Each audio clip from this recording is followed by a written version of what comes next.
loved one wasn't bad enough, imagine not having a permanent space in the city to bury your dead. Worse still, the mortal remains of your loved ones could be dug up any time to make way for a recent death.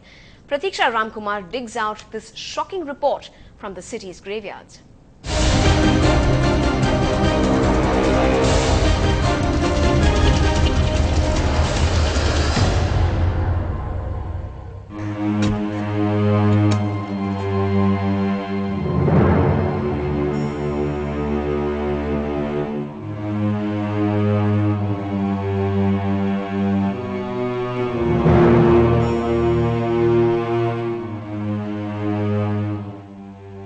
Stepping on skulls and bleached bones as you walk forward. This is not something from a Manoj Night Shyamalan movie, but an all-too-real scene at the Kannagi Nagar burial ground. You do not merely walk over somebody's grave, but actually step on the remains of people who passed away in the last 6 years. Undertakers say that they are forced to remove the skeletons of people who were buried only a few months earlier due to a lack of space. இடம் இல்லை. இடம் பார்த்து கூடாதுல ஒன்று மேலே ஒரு 4 3 2 அப்படின்னு வச்சுன்னுக்கிறேன். ஒரு குழி எடுத்தோம்னா 3 குழி 4 குழி அப்படியே சாயும். அப்படியே சாஞ்சி அப்படியே அதில் தான் மேலே அதான் 6 மாதம் 3 மாதத்தில் இருக்கிறது அதான் அந்த பாடி தான். We were told that the alarming incidents occur mainly because the graves are not deep enough. This 25,000 family strong neighborhood settlement has been allotted just about 3 grounds to bury their dead, of which nearly half the plot is covered in dense shrubs. செடியெல்லாம் நல்லா சுத்தம் பண்ணி கொடுக்க சொன்னோம். அதுவும் இன்னும் சரியாக சுத்தம் பண்ணி கொடுக்க மாட்டாங்க. செஞ்சு தரேன்னு தான் சொல்கிறாங்க. ஏன்னா இந்த ஏரியில் உப்பு தண்ணியில் தான் காலை கை வருது மூஞ்ச கை வருது. உள்ள ஒரு பம்பு இல்லை, ஒரு கிணறு கட்டி கூட எங்களுக்கு தரல. Activists say digging out corpses which are yet to decay is a clear violation of human dignity to both the dead and the undertaker as well. But this is just one of the many signs of complete failure of the resettlement policy. Totally betrayed the urban poor. It is not just negligence, it's total betrayal by the state to provide honorable existence for the people. And when there is no honorable existence, when they die also, there is no honor for the people. The people of the area have come to accept the graveyard skeletons. It is just one of the common things in their daily life. நீங்க வந்து ஒரு வாரத்துக்கு ஒரு வாரத்துக்கு உங்களுக்கு எவ்வளவு வேலை கிடைக்குது இந்த சுடுகாட்டுல? ஒரு 2 வேளை 3 வேளை கிடைக்கும்.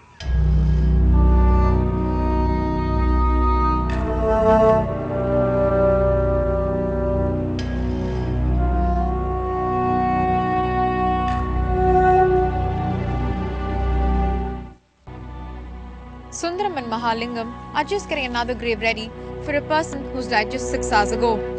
But they're already worried that they will come across another body who they've buried just a few months back. And this is the case of the dead in Kannagi Nagar. These people could never really live peacefully when they were alive.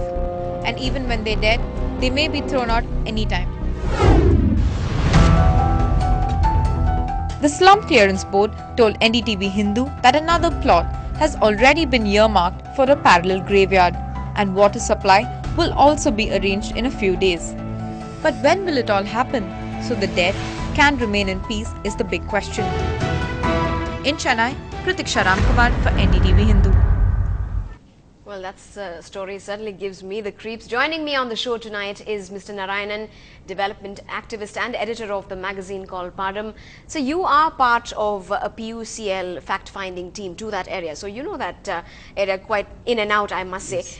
But this is just the tip of the iceberg, you say. There's lots more that needs attention. Yes. Why do you say that? See, this graveyard is a symptom of the problem and the kind of human rights violations that are taking place inside Kannagi Nagar.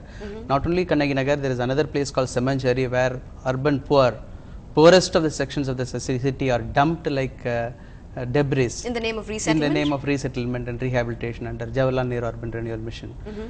And most of the people have been dumped hurriedly as you keep expanding the city and putting up new projects. Yes. So the infrastructure were not in place when they were shifted to these places. They have been dumped even during monsoon.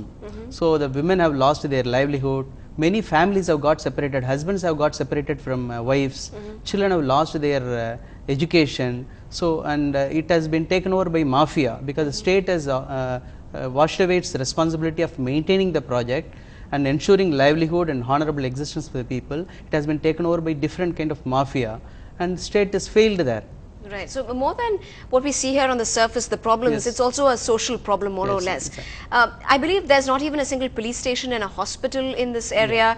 Why is it so? Has the state machinery been asked to come in and step in, maybe? See, on paper, on Kannagi Nagar, when the issue came to court, they showed that everything is perfect.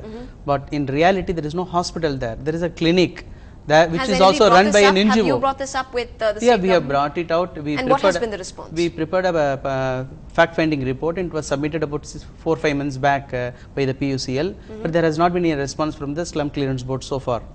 And what do they say when you ask them? How long will it take for a resolution to come to this area? You can see for yourself in March 2010 this year, a high power committee of all the secretaries of various departments of Tamil Nadu government chaired a meeting. It was chaired by the Chief Secretary, then Chief Secretary Mr. Sripati. Almost all the secretaries to Rural Development, Health Department, Panchayat Raj Department, Municipal Administration Department, Social Welfare Department, Education, everybody accepted that this place is government is not able to function properly, because we have put too many poorest sections of the people in one place, and it's like kind of camp for internally displaced poor, concentration camp. Right. Even the Home Secretary Malati, now presently she is the Chief Secretary, accepted that this is not the way we should have done it, and the people have lost their livelihood. Even the then collector of Kanchipuram, Mr. Santosh K. Mishra, he also accepted that the people have been deprived of livelihood, and this is not the way we should have done it. Right. So clearly a problem which needs urgent and immediate attention. Yes, yes. There has also been quite a few instances when there have been notices and reminders by the National Human Rights Commission, I believe. Yes.